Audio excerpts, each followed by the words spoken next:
the part about the experiential learning. So experiential learning is something that is all around what we have embraced as a theme of teaching children experientially about environment and climate change. So we have identified 5 areas that we want to teach children regularly on an ongoing basis in each of the villages that we work in. Right now, we have rolled out 2 of them, but I'll tell you what these 5 areas are.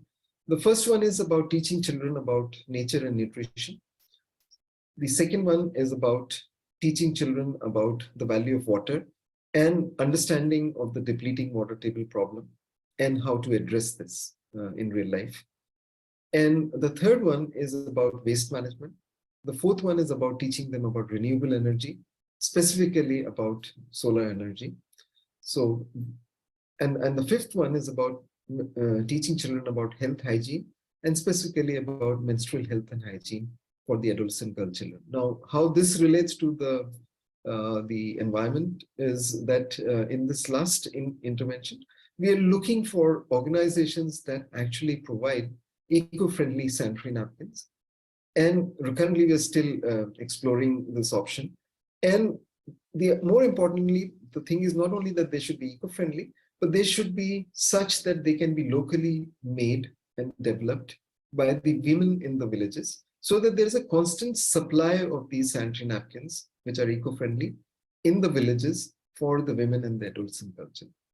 So these are the 5 interventions, out of which the first one, the nature and nutrition, we've rolled this out almost 2.5 years back, and we continue to do this year on year in the villages.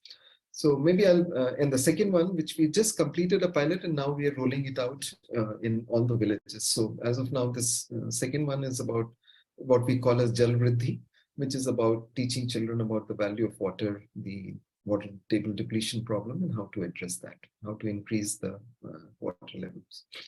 So the first one about nature and nutrition is a program where we actually give children, fruit saplings to every child in the program in the village.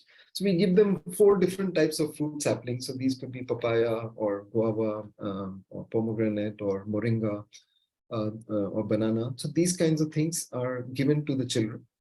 And we teach them to do things with their own hands. The experiential learning part is that only, that they must look at the real life situations and do things with their own hands.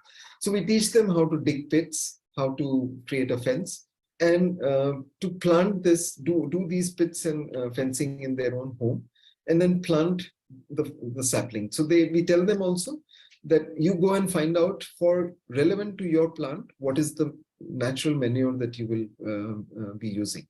And given the weather and season, how much is the water that you would be providing to the plant, and at different stages, and when you should be giving ideally the water.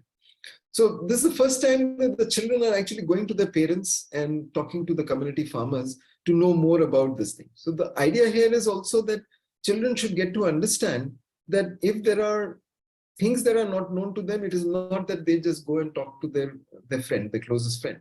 They must look at who could be the right person to give them the advice.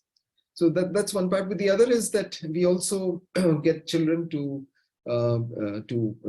name their plant, to learn to talk to it for 1 or 2 minutes every day. So this is again something about what mental health experts mention, that if children or adults can develop love for nature and get into the habit of enjoying and talking to them, they will avoid the mental health problems that are happening at such a large scale. So this is one thing that we get the children to imbibe. The other thing is that we also get the children, because since there are 4 or 5 different types of fruit saplings that we give to the children, so they get divided into 4 or 5 different groups. And then on Sundays, we hold sessions where we ask these children to find out what is the value of their plant, different parts of their plant, the fruit, the stems, the leaves, etc. And we don't tell them about this. So we ask them and force them to talk to their parents, to talk to their teachers, to talk to the community farmers and understand that. And then they make beautiful charts and then they present it to the other 3 or 4 groups about the value of their plants. So they are learning in this process, communication skills, skills for presentation, skills to confidently talk to the larger group of children and to understand their questions and then respond to it. And wherever they don't know the answers to those questions, then they go back and talk to their teachers or parents or community farmers. So that's again another life skill that we are teaching them. The other part is also about, the teaching them about collaboration, because we run a year-long competition across villages in every cluster. So we say that the children that grow the plants the best are the ones who will be the winner. So that village will be the winner, not the children, but all of them. So we encourage them that they must collaborate to ensure that every child's plant in their village comes up well, and also to seek collaboration from their parents and their community farmers. So if there is a problem that comes, like, if there are insects infesting the plants, etc., we get them to talk to the community farmers who are growing these things to how to address all that. So they're getting to know all these things. And more importantly, lastly, there are 2 things also that we teach them to know, to learn patience, because, plants don't give fruit overnight. So it takes 9 months to 12 months. So they learn the value of patience. They learn to appreciate what farming is, what their ancestors, what their parents, grandparents have been doing. So they start valuing that. And also, when they talk to the plants and on a daily basis, they're also embracing love for nature. So these are the things that we do in this thing. Once, if children have gone through one cycle of growing up the fruit saplings, then next year onwards we start giving them seeds to plant vegetables, and those come up in 2.5, 3 months. So they are really excited about all that, okay? And then they use that for their daily needs, etc. So that's largely what we do in the nature and nutrition.